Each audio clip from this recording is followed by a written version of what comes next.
Je suis Bertrand Michaud, vétérinaire praticien exclusif en ophtalmologie, et je vous propose de découvrir en un clin d'œil l'ophtalmologie vétérinaire les yeux fermés. Ce podcast mensuel est réalisé en partenariat avec le laboratoire TVM, une marque du groupe Dome Pharma, engagée depuis plus de 40 ans dans le développement de produits d'ophtalmologie vétérinaire. Nous les remercions pour leur soutien logistique et la totale liberté de contenu qu'ils nous ont offert. Aujourd'hui, j'ai le plaisir de retrouver le docteur Anaïs Lamoureux. Alors, bonjour Anaïs. Bonjour Bertrand. C'est un grand plaisir en fait de te retrouver puisque pour une fois en fait on a quelqu'un qui est originaire de l'école de Lyon, la première école vétérinaire au monde et la meilleure bien sûr en tous les cas. Anaïs Lamoureux, elle a un parcours plutôt atypique par rapport aux intervenants qu'on a l'habitude d'entendre dans le podcast Le Yo Clébar, puisqu'elle, son cœur de métier, ce n'est pas l'ophtalmologie, mais la médecine interne. Elle nous détaillera un peu en quoi ça consiste. Et elle a été diplômée donc de l'école de Lyon, puis ensuite a fait un assistanat, un internat et un assistanat à l'école vétérinaire d'Alfort. Et ensuite, elle est partie donc faire une résidence à nouveau à Lyon pendant 3 années en fait, et depuis maintenant 3 ans et demi, hein, c'est ça, tu Oui, exerces en 3 ans. fait à Norvet. Donc c'est un grand centre hospitalier. Il y a des hôpitaux vétérinaires maintenant en France, et celui-là, il se trouve à Lille, plus exactement à la Madeleine, où tu pratiques exclusivement donc en médecine interne là-bas. Ma première question, aujourd'hui, en fait, on va parler en fait, l'œil est vraiment le reflet de l'organisme, est un hublot sur l'organisme, donc on va faire le lien entre l'ophtalmologie et la médecine interne. Ma première question, toi, sur ta pratique, pourquoi est-ce que tu as pas fait d'ophtalmologie et pourquoi tu as préféré faire de la médecine interne? Bonne question.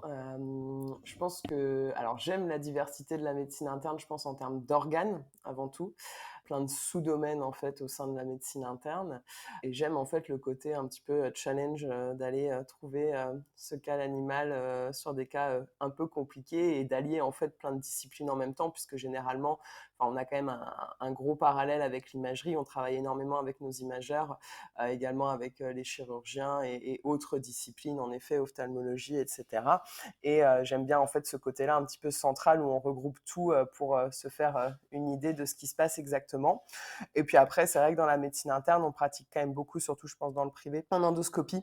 Et c'est vraiment une partie que j'aime beaucoup en fait dans cette discipline, tout ce qui est un petit peu endoscopie, voire interventionnelle. Donc d'où le fait de mon choix de la médecine interne. Oui, donc pour les auditeurs, pour les propriétaires d'animaux qui nous écoutent, en fait, donc toi, tu es vétérinaire, mais tu ne fais que la médecine. C'est comme leur médecin généraliste, c'est-à-dire que à la différence de certains vétérinaires généralistes, tu ne fais pas d'intervention chirurgicale poussée ou de choses comme ça? Non, du coup, je ne fais alors vraiment que la médecine interne au sens strict, donc qui va comprendre des sous-disciplines. Donc en gros, gastro-entérologie, pneumologie, uronéphrologie, endocrinologie, infectiologie ou encore maladies immunitaires et du sang. Et je ne fais rien d'autre à côté. Donc je vais jamais opérer, je fais pas non plus de consultation générale, par exemple de vaccination, et également, par exemple, je ne fais pas tout ce qui est dermatologie, enfin problème en fait classique. Généralement, les cas que je vois, c'est des cas qui sont déjà vus par d'autres vétérinaires avant, qui sont assez complexes et qui nécessitent du coup des examens et un avis plus spécialisé dans les domaines que je pratique. Donc si on résume, en fait, tu es un peu Doctor House du vétérinaire. Ouais, alors on le dit souvent un petit peu comme ça parce que ça donne une image qu'on connaît bien, en effet, et je pense qu'au final, en effet, on va dire Dr House est un interniste en médecine humaine. On pense. Et heureusement que vous êtes là parce que c'est vrai que la médecine interne, elle fait vraiment le lien, le ciment entre plein de disciplines, effectivement. Et c'est quand même une discipline qui est hyper vaste. Et au niveau des connaissances, je pense que c'est une des disciplines qui est la plus complète, je pense, dans nos pratiques vétérinaires. Donc l'œil, en tant que tel, pourquoi est-ce qu'on dit souvent en fait que finalement, l'œil de l'animal, ça reflète l'état général de l'organisme de l'animal? C'est vrai aussi même chez l'homme, en fait. Eh bien, je pense que l'œil, alors c'est un organe, mais c'est un organe qui est vraiment central, au sein de l'organisme. C'est limite un petit organisme au sein de l'organisme, puisqu'en fait, il va être relié à plein d'autres organes, et du coup, il va être le reflet d'énormément de choses. Donc dans les choses qu'on peut citer de manière assez simple, par exemple, il y a le lien direct avec, les conjonctives, mais surtout la peau, et donc beaucoup de troubles dermatologiques peuvent aussi se refléter, au niveau oculaire, ou en tout cas toucher indirectement l'œil. On va penser par exemple alors à l'atopie, à certains parasites, mais également, par exemple les maladies immunitaires, des jonctions cutanéo-muqueuses. Au-delà, de la peau, des téguments, on a également en fait un lien directement avec toute la vascularisation et par exemple sur des phénomènes hypertensifs, ça va être, très fréquemment visible au niveau oculaire et donc on aura une, représentation, des maladies systémiques vasculaires, voire cardiologiques au niveau oculaire. Dans un autre domaine qui est la neurologie, l'œil va être également est innervé par, beaucoup de nerfs, que ce soit pour le mouvement de l'œil, le mouvement des paupières, la position du globe, la taille de l'iris, est-ce que l'œil est dilaté ou non? Tout ça, c'est contrôlé par des nerfs et la vision en elle-même est contrôlée par le nerf optique. Donc de la même manière, il y a un lien direct avec, le système nerveux et certaines, maladies nerveuses. Donc voilà, l'œil est vraiment au centre de tout ça. Du coup, souvent, nous, quand nos assistantes, elles reçoivent des appels téléphoniques, en fait, les gens, quand ils parlent de l'œil, quand ils décrivent un peu l'état clinique de leur animal, ils peuvent être amenés, en fait, à détailler des modifications de la couleur de l'œil, voire même des annexes. Donc les annexes, c'est tous les tissus qui sont autour de l'œil. Est-ce que c'est vrai, finalement, que ces changements de couleur de l'œil et des annexes, du coup, ça peut renseigner, finalement, sur des modifications plus générales? C'est-à-dire qu'en fait, est-ce que des changements de couleur de l'œil, c'est pas qu'une affection oculaire, ça peut être aussi des affections qui sont plus générales? Oui, alors clairement, je pense que l'évaluation justement de l'œil et de ses annexes fait partie de toute façon pour moi de l'examen clinique général qu'on va faire sur tout animal pour juger justement de la couleur et des muqueuses. Donc on regarde bien entendu dans la bouche, mais on regarde aussi dans l'œil et même parfois on ne peut regarder que dans l'œil quand on a un animal qui est par exemple agressif. Et donc oui, on va pouvoir juger, de la couleur, alors certaines plus facilement que d'autres.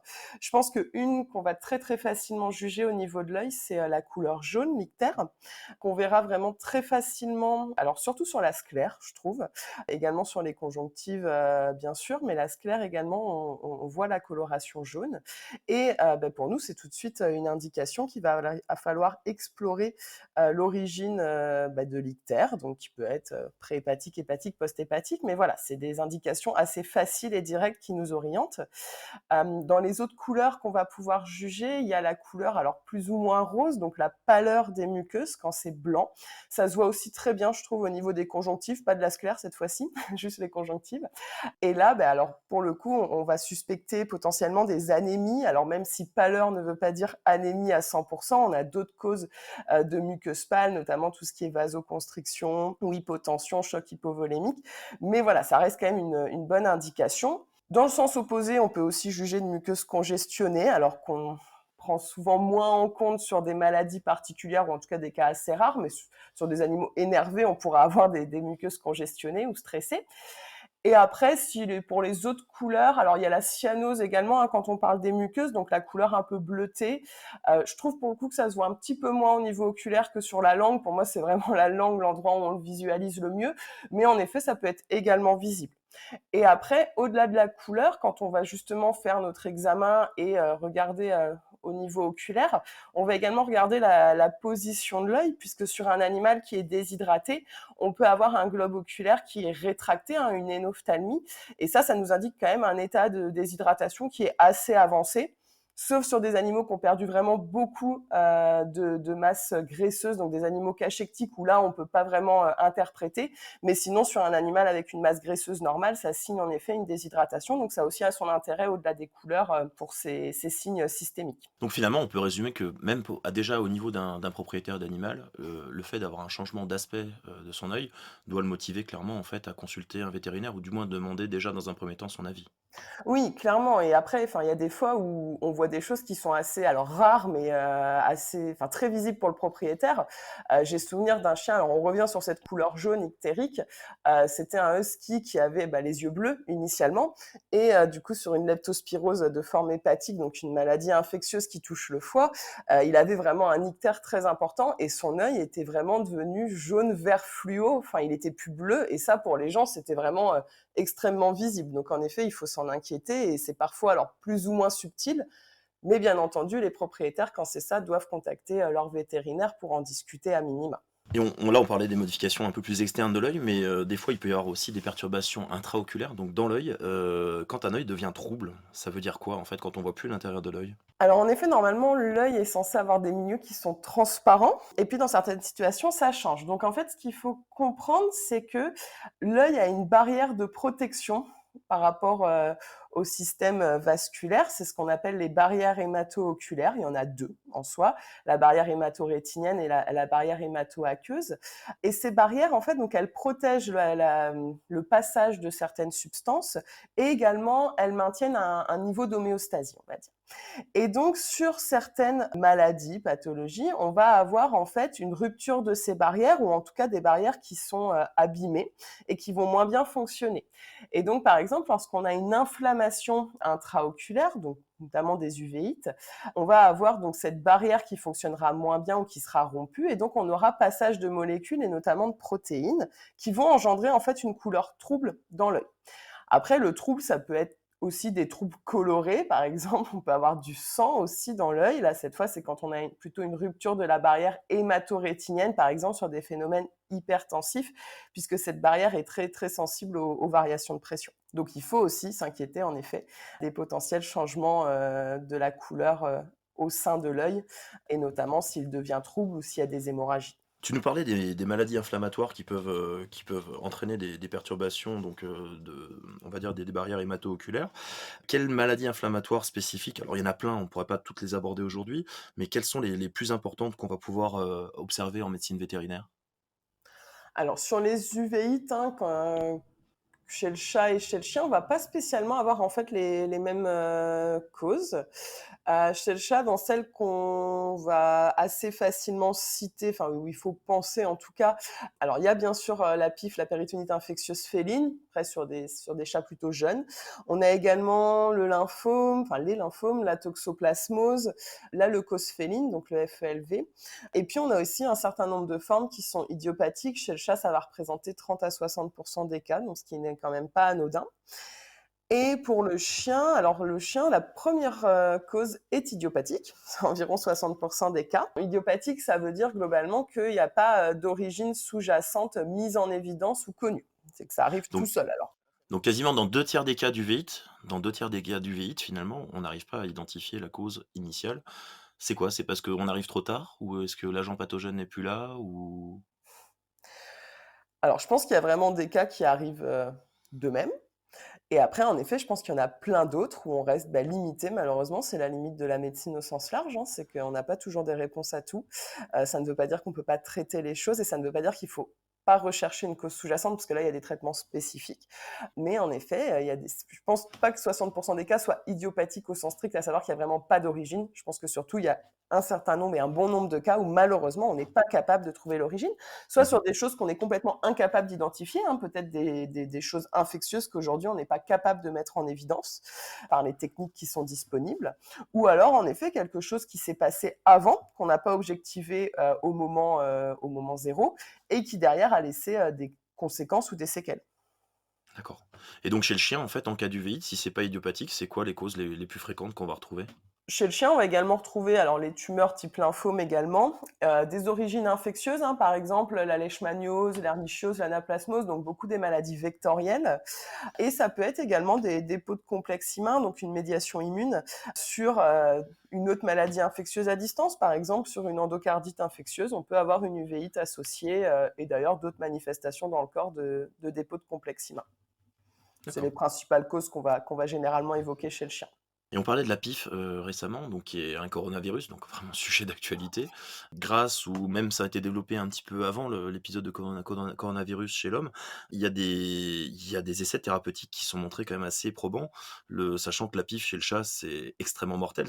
On rappelle pour les auditeurs pas forcément aguerris, c'est une maladie qui s'accompagne donc qui peut être sous des formes sèches ou humides et qui atteint bien souvent en fait les jeunes animaux et qui était, je dis bien était, mortel en fait à près de 100 quand moi j'ai débuté, à exercer en 2005, on n'avait pas de solution et depuis une petite dizaine d'années, maintenant enfin même c'est quoi? C'est 4 à 5 ans à peu près, en Oui. fait, les premières études, ont montré qu'il y avait donc, une molécule qui s'appelle le GS441524 qui est un antiviral, qui est finalement il n'y a pas tellement de consensus. Il y a eu des publications sur ce produit, sur le traitement de la PIF, mais qu'est-ce que tu peux nous en dire aujourd'hui, sur, bah, le traitement? Comment ça se passe? Et au niveau des voies d'approvisionnement, en fait, comment on peut s'en procurer?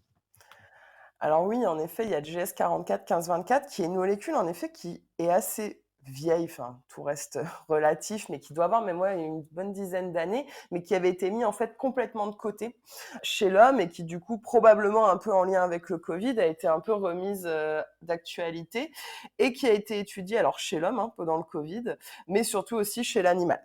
Et donc chez le chat, ça a été testé sur la PIF. Il y a beaucoup d'études qui ont été publiées et même encore beaucoup d'études en cours actuellement avec des résultats qui semblent très prometteurs, puisqu'en effet, dans les études, on a une grosse partie des chats qui rentrent en rémission, voire qui guérissent de la PIF, ce qui n'existait pas avant. En effet, c'était un diagnostic de PIF, c'était une condamnation à mort pour un chat, sachant que ça touche majoritairement des chats très jeunes, donc c'est sûr que c'est d'autant plus compliqué.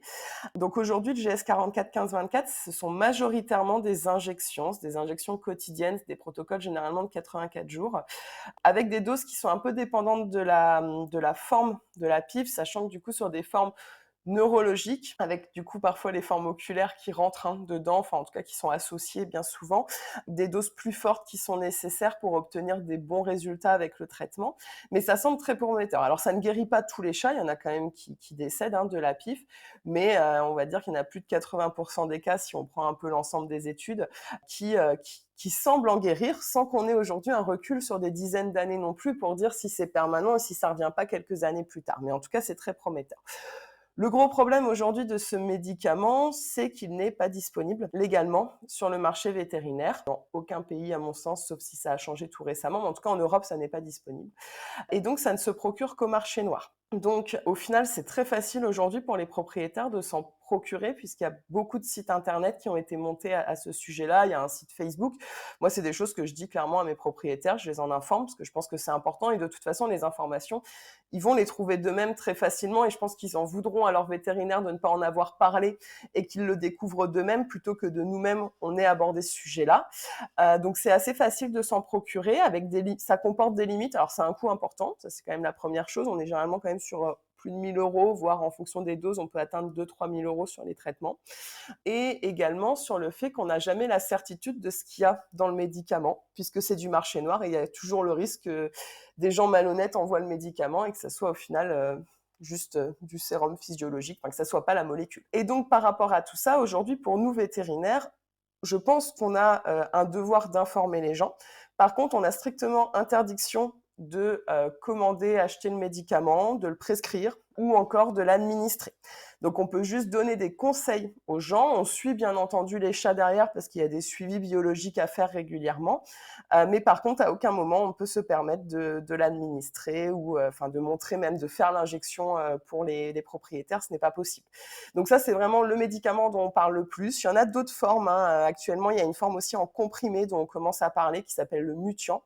On ne sait pas exactement sa composition puisque c'est secret, non dévoilé. On pense que c'est proche, voire même peut-être que ça contient ce fameux GS 44-15-24. Et de la même manière, les études sont assez prometteuses également et ça a la simplicité de ne pas devoir faire des injections pour les propriétaires. Donc voilà, des choses qui sont, je pense, très prometteuses où on espère que très prochainement, il y aura une autorisation d'utilisation pour les vétérinaires. Il y a pas mal de gens qui sont en train de se battre à ce sujet-là. Et voilà, on espère que ça arrivera rapidement. Oui, bien sûr, en attendant les périodes qui sont assez longues des fois pour obtenir les autorisations de mise sur le marché et des tarifs malheureusement qui risquent d'être, sans doute plus élevés en fait que le tarif là. Donc effectivement pour l'instant C'est probable. c'est un recours moi qui en pratique, clairement au lieu d'annoncer aux gens, avec leur chaton de 6 mois qui présentait une véhite avec une PIF, avec un pronostic extrêmement mauvais. Maintenant à part des propriétaires qui refusent de s'approvisionner de cette façon-là, en fait, j'ai effectivement 90 à peu près de récupération sur ces animaux-là. Donc c'est relativement inespéré, sachant qu'avant c'était 100% de mortalité. À quoi tu dois penser en priorité quand tu vas avoir là on parlait des inflammations, mais plus spécifiquement les gens peuvent nous appeler des fois avec un motif, mon animal a subitement du sang à l'intérieur de l'œil, du sang en nature. Qu'est-ce qui peut nous orienter là-dessus? Alors, sur un saignement, je pense que la première chose auquel il faut penser, c'est vraiment un phénomène d'hypertension.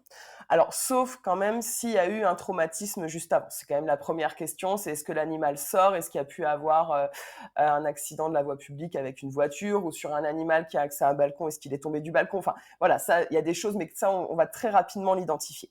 Passé ça, la première chose à penser, c'est vraiment un phénomène d'hypertension. Mais c'est pas la seule chose. On oublie parfois les autres origines possibles, notamment les troubles de la coagulation. Et quand on parle de coagulation, il y a différentes phases hein, dans la coagulation. Il y a ce qu'on appelle vraiment l'hémostase primaire et l'hémostase secondaire. Et l'hémostase primaire, c'est majoritairement, enfin le rôle majoritaire des plaquettes, également du facteur de von Willebrand. Et les thrombopénies peuvent clairement, donc les défauts en plaquettes, hein, quand il n'y en a pas du tout ou très peu, peuvent provoquer des saignements intraoculaires. Et je pense que là-dessus, les vétérinaires peuvent assez facilement passer à côté parce qu'en fait, l'analyseur souvent compte mal les plaquettes. Et donc, beaucoup, quand ils voient 0 plaquettes ou très peu de plaquettes sur leur analyse de sang, se disent juste que c'est l'analyseur qui a fait une bêtise. Sauf qu'en réalité, des fois, c'est ça la cause en fait du saignement dans l'œil. Donc ça, il faut quand même bien y penser et au final, juste faire un petit frottis sanguin pour vérifier s'il y a des plaquettes sur le frottis sanguin ou si c'est l'analyseur qui a dit des bêtises.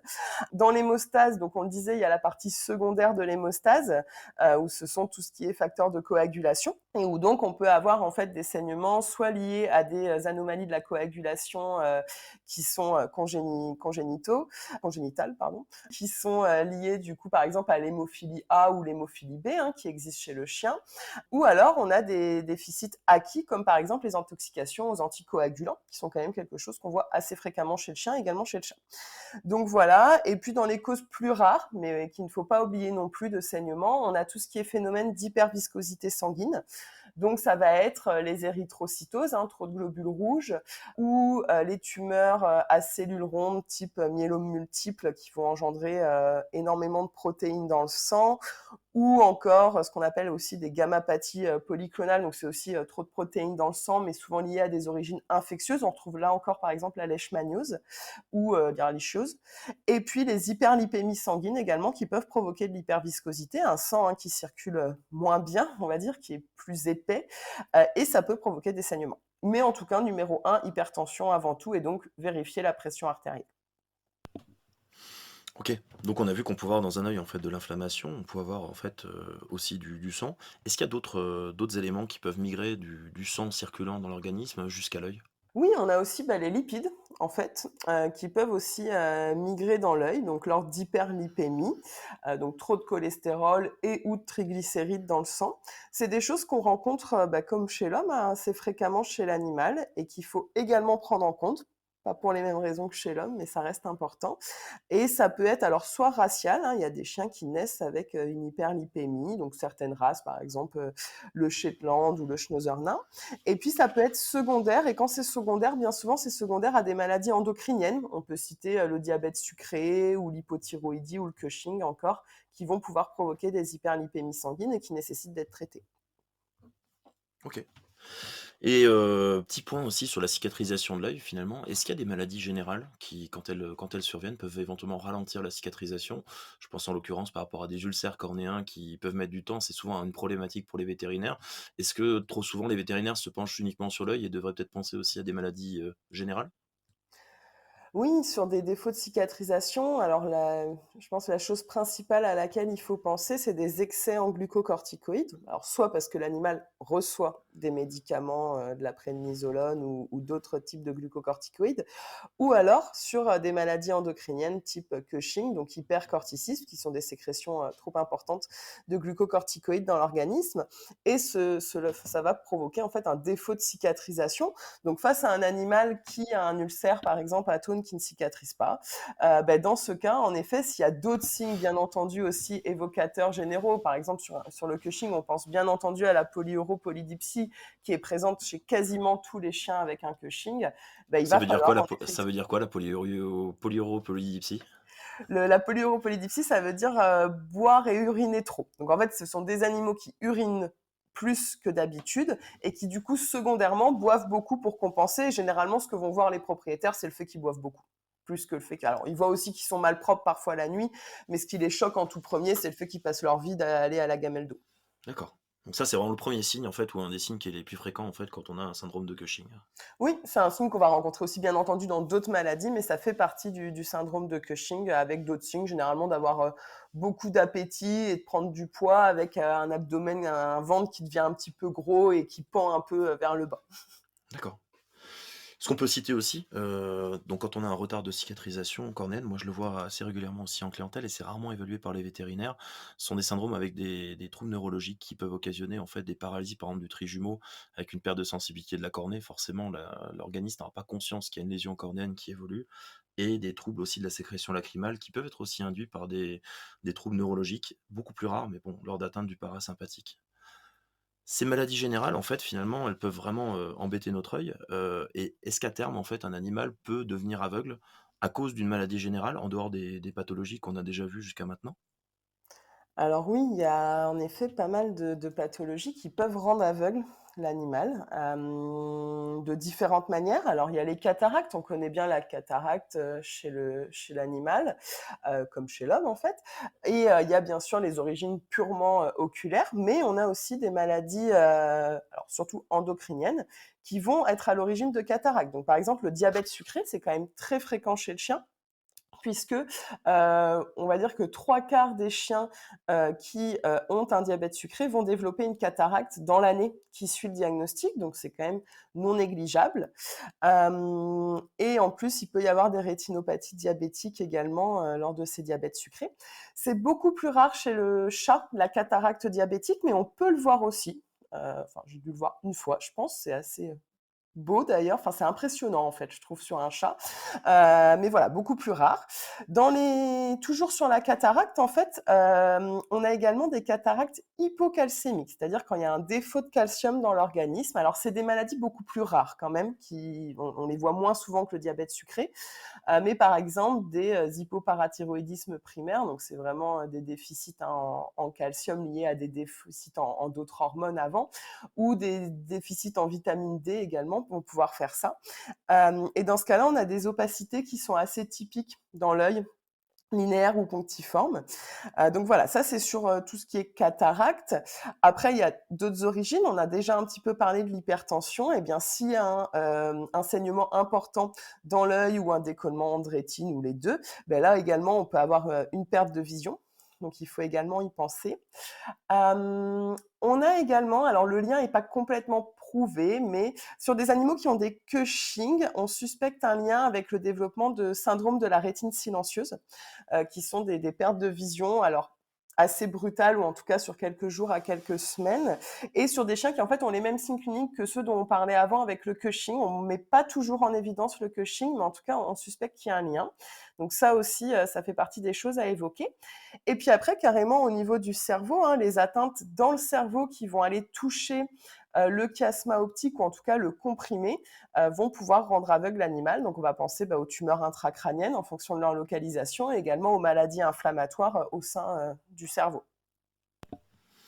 Tu me parlais de l'hypertension artérielle systémique tout à l'heure, Oui, est-ce que ça atteint autant le chat que le chien? Comment c'est réparti? alors les deux espèces sont beaucoup touchées, je pense qu'on le sous-estime. C'est quand même plus souvent le chat parce que les maladies qui vont favoriser l'apparition d'une hypertension, dont les maladies rénales chroniques, sont très fréquentes chez les chats qui vieillissent. Donc oui, je dirais plus souvent le chat que le chien, mais les 2 peuvent être touchés globalement. Et pour les propriétaires de chats qui nous écoutent, comment est-ce qu'ils peuvent savoir finalement en fait que leur chat est hyper tendu? Est-ce qu'ils vont être plus excités, plus nerveux, un peu comme chez nous ou pas? Ou plus fatigués? Alors non, pas spécialement, c'est pas, malheureusement, c'est pas aussi simple, de savoir que son chat est hyper tendu. Alors, soit en effet, ils vont noter que leur chat a une perte de vision, ou a un œil qui devient rouge comme on disait avant, et dans ce cas-là, en effet, il faut s'inquiéter et consulter pour voir s'il y a en effet une hypertension sous-jacente. Mais sinon, en fait, l'hypertension, on va la rechercher quand les chats sont atteints de maladies qui prédisposent au développement d'une hypertension. Et dans ce cas-là, c'est des choses qu'on suit très régulièrement, enfin tous les 3 à 6 mois globalement, où on va faire des mesures de pression artérielle et des fonds d'œil également pour regarder l'aspect de la rétine. Et puis de manière générale, on recommande également que à partir du moment où l'animal passe en catégorie senior, donc au-delà de 7 voire 9 ans, on fait régulièrement, tous les ans en fait, au moment de la consultation annuelle, on fait une mesure de pression artérielle, également un fond d'œil pour vérifier qu'il n'y ait pas d'hypertension qui se développe. OK. Donc ce qu'il faut insister, en fait, finalement, auprès des propriétaires, et même des vétérinaires aussi, mais qui le savent pour la plupart, c'est que quand on a un chat qui a une maladie prédisposante comme, l'hypertension, pour pas l'hypertension, donc comme des maladies comme le diabète, comme des maladies essentiellement comme les maladies rénales chroniques ou, l'hyperthyroïdie, il faut vraiment surveiller ces animaux très régulièrement. Et petite chose importante à préciser, près de 60 des animaux qui sont présentés pour motif d'hypertension ont une cécité associée, donc c'est le symptôme numéro un en fait, lors de d'hypertension. Et clairement, l'examen du fond d'œil, est tout aussi important que la mesure de tension. Mesure de tension qui est souvent controversée, par certaines études, puisque l'animal, quand il va être arrivé à la clinique, il peut être stressé, il peut avoir un effet blouse blanche qui contribue à l'augmentation de sa pression artérielle systémique, alors que la rétine, elle, ne ment pas. Il y a pas de variation. Donc moi, donc en tant qu'ophtalmologue, j'encourage vivement, en fait, tous nos confrères. Alors certes, c'est quelque chose qui peut être assez compliqué à apprécier pour certains, mais je vous encourage à pratiquer sur tous les animaux que vous voyez en consultation qui sont normaux. Ça vous permettra de mieux apprécier en fait les premiers signes qui sont en fait dans les premiers éléments, c'est une hypertortuosité en fait des vaisseaux rétiniens qui va vous conduire à suspecter ces lésions rétiniennes. Les évolutions en fait de maladies rétiniennes quand on a des hypertensions artérielles systémiques, elles se font sur plusieurs mois avant vraiment de déclencher des cécités. Donc vraiment, faites ces examens régulièrement, c'est ce qu'on peut conseiller aujourd'hui. Les principales maladies qui vont prédisposer à l'hypertension, donc j'en ai abordé quelques-unes, c'est quoi ces maladies finalement? Alors je pense que la maladie vraiment numéro un, enfin, ce sont les maladies rénales chroniques, donc des maladies dégénératives, des reins, qui sont quand même très fréquentes chez le chat, alors sans être toujours sur des stades très avancés, mais on considère aujourd'hui chez les chats de plus de 15 ans, il y en a 80 hein, qui ont des maladies rénales chroniques et lors de maladies rénales chroniques, il y en a environ 2/3, hein, qui développent des hypertensions à un moment ou à un autre, donc c'est quand même vraiment la première chose à rechercher et en plus, l'hypertension lors de maladies rénales chroniques n'est pas liée au stade. C'est-à-dire qu'une maladie rénale chronique, même très débutante, peut être hypertensive. Donc vraiment, voilà, ça reste pour moi le grand numéro un. On parle beaucoup, bien entendu, de l'hyperthyroïdie. C'est au final un grand sujet de controverse à l'heure actuelle, en tout cas pour nous internistes, où en réalité, on ne sait pas si c'est vraiment l'hyperthyroïdie qui est à l'origine d'une hypertension ou bien souvent les maladies rénales qui sont concomitantes. Mais là encore, il faut quand même bien entendu le rechercher, déjà parce que bien souvent, il y aura une maladie rénale concomitante, mais qu'on ne verra pas initialement parce qu'elle est cachée par l'hyperthyroïdie.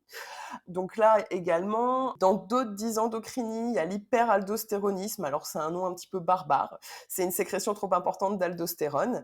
C'est une maladie qu'on considère comme très rare aujourd'hui chez le chat, qui est probablement quand même très sous-diagnostiquée. Je dis pas que c'est fréquent, mais c'est probablement rare et non pas très rare, et qui est vraiment caractérisée par de l'hypertension. Et puis après, en effet, alors le diabète sucré, c'est controversé chez l'homme, c'est bien connu que ça provoque de l'hypertension. Chez l'animal, ça reste également controversé, on n'a pas de grandes preuves à l'heure actuelle, mais on va quand même aussi faire des mesures de pression artérielle pour vérifier.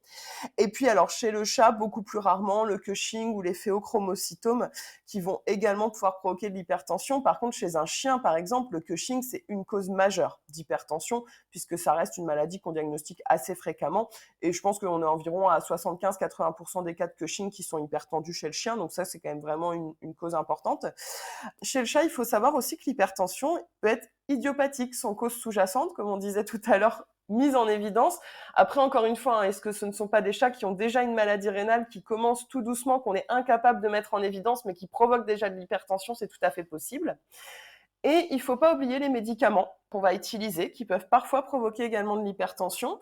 Alors on pense, enfin en tout cas parfois ça a été montré sur l'utilisation des corticoïdes, mais le plus important, même si on l'utilise pas souvent, ce sont les injections d'EPO ou d'arbépoïétine.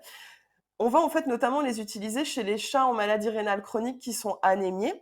Et pour le coup, le PO provoque de l'hypertension, enfin très fréquemment. Donc il faut être vigilant parce qu'on est déjà sur des chats en maladie rénale chronique, donc qui potentiellement sont hypertendus ou qui ont une prédisposition à l'être. Et en plus, on donne un médicament qui peut d'autant plus les rendre hypertendus.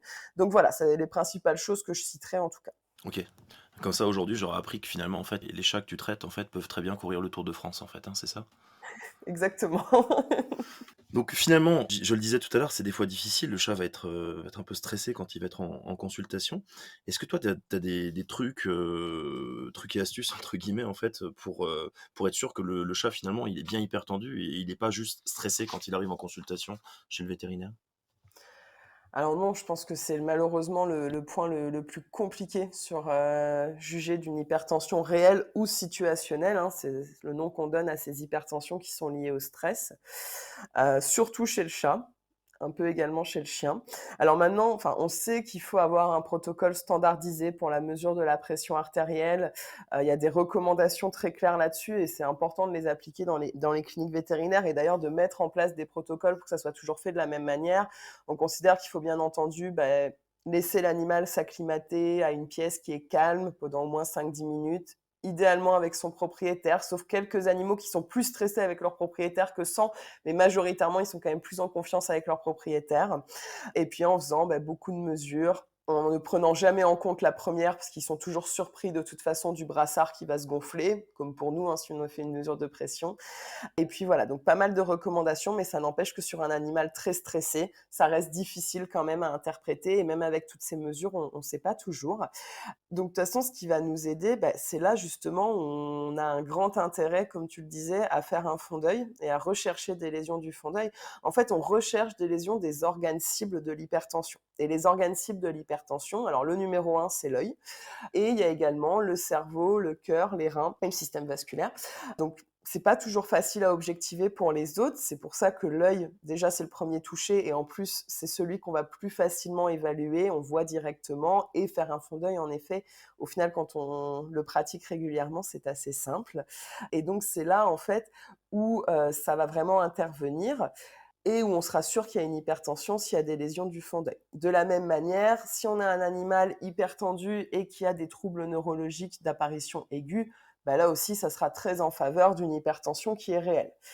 Après, pour les autres, où il n'y a pas de lésion des organes cibles évidente, eh bien, on va remesurer en fait la pression artérielle. Et puis, si l'hypertension persiste, on considérera que c'est réel et qu'il faut mettre en place un traitement. Ouais, donc du coup, au final, le traitement de l'hypertension, c'est de mettre en place des traitements du problème initial qui déclenche l'hypertension et quand c'est pas présent, donc tu vas associer d'autres médicaments? Oui, alors d'ailleurs, qu'il y ait une maladie concomitante ou non. Alors bien entendu, s'il n'y a pas de cause sous-jacente identifiée, on a besoin de molécules pour faire baisser la pression. Mais même quand il y a une maladie sous-jacente, par exemple une maladie rénale chronique ou on disait une hyperthyroïdie identifiée, on ne va pas attendre de voir si le traitement de la maladie améliore l'hypertension pour la traiter. C'est trop risqué, on traite de toute façon l'hypertension. Et qui plus est, par exemple, sur des maladies rénales chroniques, on est sur des lésions souvent irréversibles, on va juste essayer de stabiliser, donc de toute façon, on devra traiter notre hypertension, elle ne va pas s'améliorer d'elle-même. Et donc, on va utiliser alors différents types de traitements. Pour le chat, la première ligne de traitement, c'est l'amlodipine, qui est ce qu'on appelle un inhibiteur calcique, qui va avoir une action vasodilatatrice. C'est vraiment la première ligne. Les études aujourd'hui montrent que c'est la plus efficace. Il y a eu d'autres études sur d'autres molécules, notamment les sartans, hein, donc le telmisartan, qui montrent également de l'efficacité de cette molécule, mais avec des diminutions moindres et surtout qui n'a été testé que c'est sur des hypertensions qui ne sont pas très importantes et notamment qui ne sont pas associées à des lésions justement des organes cibles. Donc aujourd'hui, première ligne, première recommandation, amlodipine chez le chat. Et à l'inverse, chez le chien, par contre, ce sont les sartans, donc telmisartan, ou les IECA type bénazépryl qu'on va utiliser plutôt en première ligne. On ajoutera d'autres molécules dans un second temps. Et l'objectif dans tout ça, c'est d'obtenir une pression artérielle inférieure, alors idéalement à 140 mm de mercure, ce qu'on va vraiment considérer en fait comme une normotension. Et l'objectif déjà qu'on cherche à atteindre dans la majorité des cas, on est déjà content, c'est de passer en dessous de 160, donc dans un état de pré-hypertension, hein. Aujourd'hui, la classification est faite comme ça.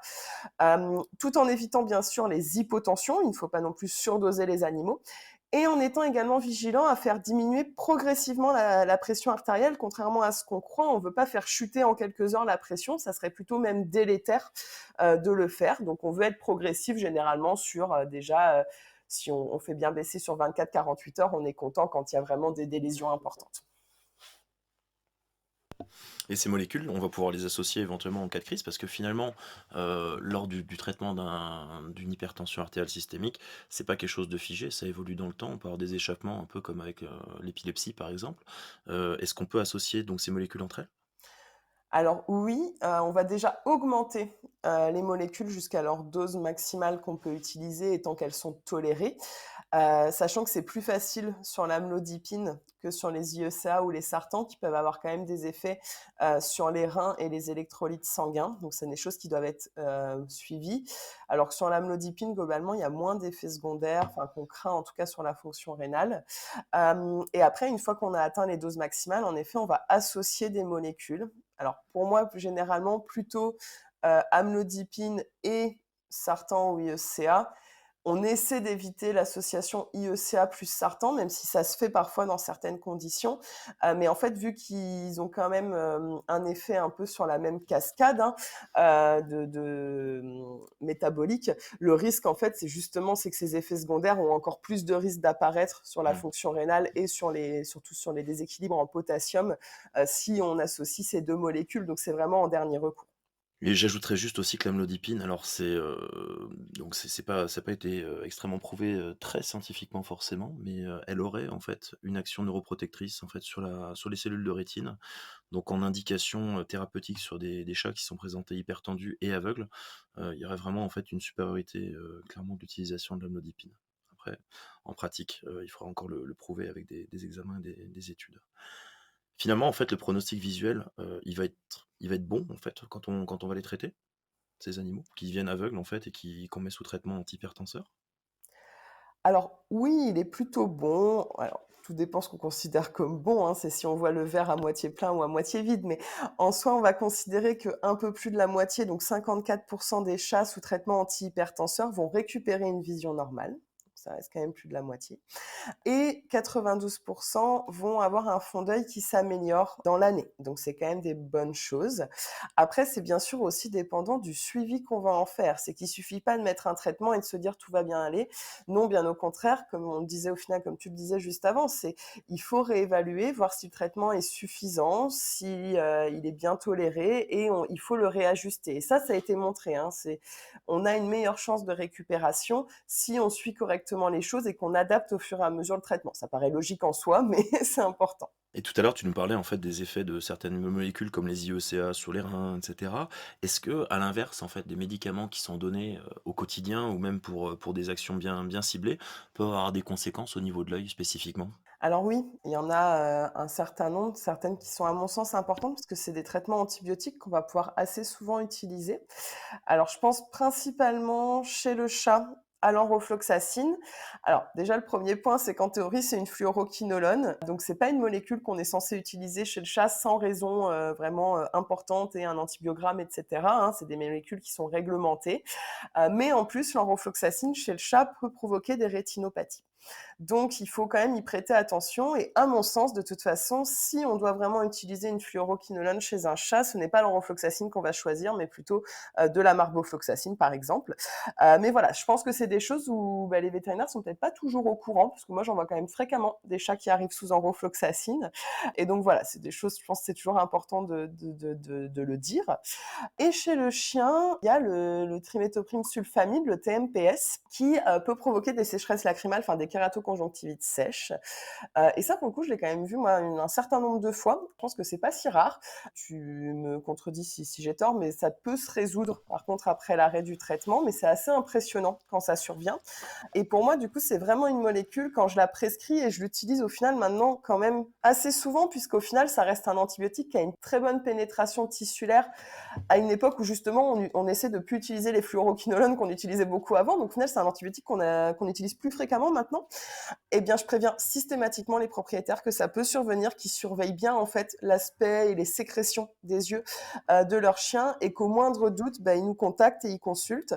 Et d'ailleurs, en fait, sur des chiens qui ont déjà des antécédents d'avoir eu des problèmes de sécheresse lacrymale, etc., je le prescris pas du tout. Là, vraiment, j'y prête très attention. Et après, dans les autres choses qu'on peut citer, il y a certains antidiarrhéiques qu'on utilise parfois, moi j'utilise très peu, mais qui contiennent des atropinisants et qui vont du coup aussi diminuer les sécrétions lacrymales, donc c'est également à connaître. Ouais, c'est ce que je reprends effectivement. Je pense que clairement tous les animaux qui sont prédisposés à des kératoconjonctivites sèches de manière générale ou même enfin, qui présentent déjà une kératoconjonctivite sèche ou des sujets qui sont un peu prédisposés type bulldog, shih tzu et cetera, je pense que l'utilisation d'atropinisants ou trimethoprim doit être vraiment réservée à des cas où on n'a pas d'autre alternative que de les utiliser ou du moins et éventuellement prévoir une supplémentation lacrymale le temps du traitement, ça peut être une idée et par contre, c'est quelque chose qui est clairement réversible. À la différence de l'enfloxacine, malheureusement, une fois que la rétine est complètement dégénérée à cause du traitement enfloxacine, et j'en ai vu encore un cas, c'est rare, mais j'en ai vu un cas il y a 3 semaines, avec un problème aussi de dose aussi, hein. C'est ce qu'il faut mentionner, c'est que l'enfloxacine à des doses très faibles, en général, ça va, mais là, effectivement, il y avait eu un souci de dose sur l'animal. Donc finalement, vraiment, l'œil, il est finalement au centre de l'organisme. Sa fonction première, en fait, c'est la vision. Donc il y a des interconnexions, tu le disais tout à l'heure, en fait, avec différents systèmes de ce qu'on appelle les nerfs crâniens. En fait, ce sont tous les nerfs qui interagissent au niveau du entre le cerveau et l'appréciation. Donc finalement, l'œil, c'est pas juste, le nerf optique qui va permettre la vision. Est-ce qu'il y a quand tu as des dysfonctions, finalement, au niveau du système nerveux, est-ce que tu peux voir des choses en particulier, au niveau de l'œil? Est-ce que donc quand il y a des lésions cérébrales, est-ce que tu peux le voir et l'apprécier, au niveau de cet œil? Alors oui, il y a plein de manières au final, enfin plein de maladies, on va pouvoir l'apprécier, au niveau de l'œil. Alors dans les premières choses, tu parlais justement des nerfs crâniens. Donc en effet, les nerfs crâniens, on le disait en début, c'était, ça va vraiment permettre, bah, de faire bouger les yeux, de gérer, la position des paupières. On a bien entendu le nerf optique et puis on a d'autres nerfs comme le nerf sympathique, également pour le diamètre, de la pupille. Et tous ces nerfs crâniens, ben, on les évalue en fait dans les troubles neurologiques, puisque parfois ça va nous aider à neurolocaliser, c'est-à-dire à essayer de savoir où se trouve la lésion au sein du cerveau. Est-ce que c'est dans une aire plus spécifique? Est-ce que c'est plutôt périphérique dans le système vestibulaire? Et là, en l'occurrence, on aura des anomalies sur les yeux. Les propriétaires vont parfois le voir, hein, que l'œil de leur animal, il fait des allers-retours permanents et il bouge en permanence, soit vers le haut, soit sur la ligne horizontale. Et ça nous aide également pour la neurolocalisation. Donc ça, c'est important pour les troubles neurologiques. On peut évaluer en effet le nerf optique, faire un fond d'œil. Là encore, ça peut être intéressant. On a également dans des formes en fait de maladies immunitaires qu'on retrouve au niveau du cerveau, ce qu'on appelle les méningoencéphalites. On a les méningoencéphalites granulomateuses qui en fait comportent différentes formes. Et dans ces différentes formes, il y a la plus fréquente qu'on voit qui est multifocale, où il y a des lésions à différents endroits du cerveau. Il y a des formes focales où on a une lésion seulement à un endroit du cerveau. Et puis on a des formes qui sont les plus rares, qui sont seulement oculaires. Donc c'est des pertes de vision qui sont assez aiguës à suraiguës, hein, donc assez brutales, et qui, ben, on a une lésion en fait du nerf optique qui se voit à l'IRM quand on fait donc des IRM et c'est le seul endroit où on voit la lésion et ça se traite en fait comme toutes les autres méningoencéphalites granulomateuses, mais c'est des traitements quand même assez lourds et assez longs. Donc voilà, ça fait partie des choses également qu'il va falloir évaluer et qui sont intéressantes pour nous. Et puis après, dans les autres choses, alors on a le syndrome de Claude Bernard Horner, dont on pourrait parler très longtemps, parce que c'est un vaste sujet, mais le syndrome de Claude Bernard Horner, alors c'est caractérisé, parce que les gens souvent le voient, hein, par un animal qui a donc sur un œil une pupille de plus petit diamètre, donc un myosis, la paupière qui tombe un petit peu, on peut également avoir la troisième paupière qui remonte, une procidence. Et puis, on a le globe oculaire qui est un petit peu lui aussi, du coup, rétracté, donc ce qu'on appelle une hénophtalmie. Et donc ça, c'est un syndrome de Claude Bernard Horner. Ça va correspondre à une atteinte du nerf orthosympathique. Et en fait, ce nerf, il a un trajet très particulier. Enfin, il y a des relais, en fait, et il part du cerveau pour passer dans la moelle épinière cervicale, puis sortir dans le thorax et remonter dans le cou jusqu'à l'œil. Donc, il a un très long trajet. Et en fait, n'importe quelle lésion sur tout ce trajet va pouvoir en fait provoquer justement ce syndrome de Claude Bernard Horner. Donc c'est vrai que nous en médecine interne, ben, on les voit parfois et on peut même les voir sur des cas assez particuliers où par exemple les animaux régurgitent en parallèle parce qu'ils ont une masse justement dans le thorax ou une anomalie dans le thorax qui vient en fait comprimer le nerf, mais également comprimer l'œsophage et du coup provoquer d'autres signes cliniques. Donc ça reste des cas vraiment où il y a un lien direct entre l'ophtalmologie, la neurologie, la médecine interne. Donc ça reste des jolis cas d'internistes en effet. Et puis voilà, pour citer un dernier exemple globalement de choses plus rares, anecdotiques, mais peut-être qu'on n'y pense pas assez souvent, on a ce qu'on appelle les dysautonomies également chez le chien et le chat qui sont des maladies du système nerveux autonome, donc globalement une grosse partie du système nerveux, et qui provoquent en fait une mydriase, donc vraiment des yeux dilatés, mais sans perte de vision, et c'est juste vraiment des yeux très dilatés. Il y a d'autres manifestations, mais là encore, en fait, en regardant l'œil, on a des indications qui vont nous aider à nous orienter sur ces maladies. Ben, merci beaucoup pour toutes ces informations. En résumé, je pense qu'on peut dire finalement, si l'œil est transparent, c'est pas que, pour voir finalement, c'est aussi pour voir l'intérieur de l'organisme et son appréciation, je pense même par les propriétaires est hyper important donc s'il y avait un seul message à donner aux propriétaires aujourd'hui, ce serait quoi? Alors, je pense que s'il y a un message à donner aux propriétaires, c'est qu'en effet, s'ils ont le moindre doute de quelque chose qui a changé chez leur animal, c'est eux qui le voient tous les jours, donc c'est eux qui le connaissent le mieux et qui vont noter plus facilement un changement.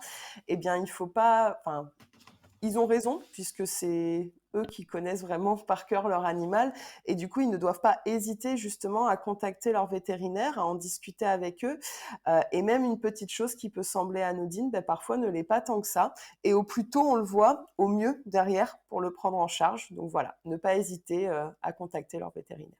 Parfait. Écoute, je te remercie énormément pour ta participation à ce podcast, Anaïs. Donc Merci à toi. je rappelle aux auditeurs, donc vous pouvez retrouver le docteur Anaïs Lamoureux, au centre hospitalier Norvet, donc près de Lille. Si vous avez des soucis de médecine interne, si vous voyez que votre animal, votre vétérinaire en fait essaie de le traiter sur des maladies longues, etc., et que n'y parvient pas forcément, vous pouvez demander son avis, son conseil. Elle est très disponible et puis comme vous avez pu le voir aussi, super technique et elle rend les connaissances abordables par le plus grand nombre. Donc vraiment un grand merci à toi, Anaïs. Merci à toi de m'avoir convié à ce podcast, c'était très intéressant. À bientôt. À bientôt.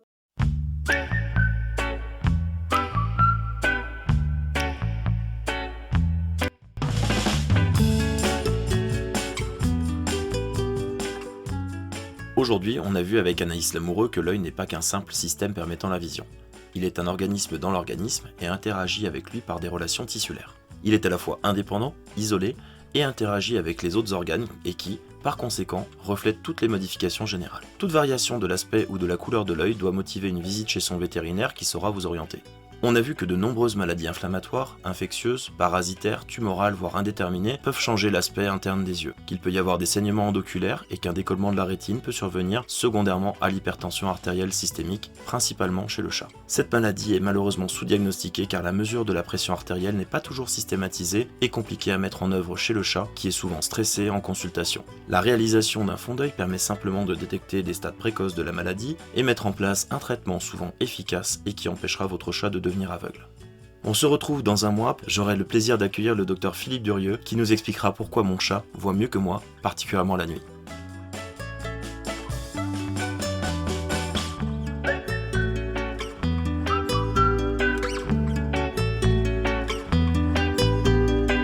Pour être sûr de ne pas rater les prochains épisodes de l'œil au clébard, pensez à vous abonner sur votre plateforme d'écoute et pour aller encore plus loin, rendez-vous sur visionanimal.fr.